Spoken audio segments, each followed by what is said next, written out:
விகடன்ல மயில் இறகால் வருடுகிறவர்களை தயவு செய்து நம்பாதீர்கள், அவர்கள் ஒருவேளை மயிலை கொன்றவர்களாக கூட இருக்கலாம் என்று அந்த வாசகம் இருந்தது. நம்ம முன்னாடி நின்று அன்பு அன்புன்னு யார் பேசுறாங்களோ அவங்க தான் அன்புக்கு குழி தோண்டி புதைத்தவர்களாக இருக்கிறார்கள் என்று நாங்கள் யாரை போய் நேசிப்பது? ஒரு 77 வயசு பெரியவர், அவருக்கு ஒரு விதவை மகள், அவளை பார்த்து பார்த்து துயரப்பட்டுட்டே இருக்கார்.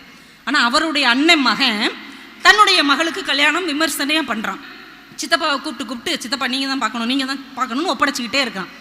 பாயாசம் அண்டா நிறைய இப்படி கொதிச்சுக்கிட்டு இருக்க, ஆளே இல்லை. இப்போ இந்த சித்தப்பா என்ன பண்ணார் தெரியுமா? அப்படியே பாயாசத்தை அண்டாவோட கொட்டி விட்டுறாரு சாக்கடையில். அதுக்கப்புறம் அவன் ஓடி வந்து என்ன சித்தப்பான்னு உடனே டக்குன்னு சொல்கிறாரு, பெருச்சாளி விழுந்த பாயாசத்தை எவன்டா குடிப்பான்னார்.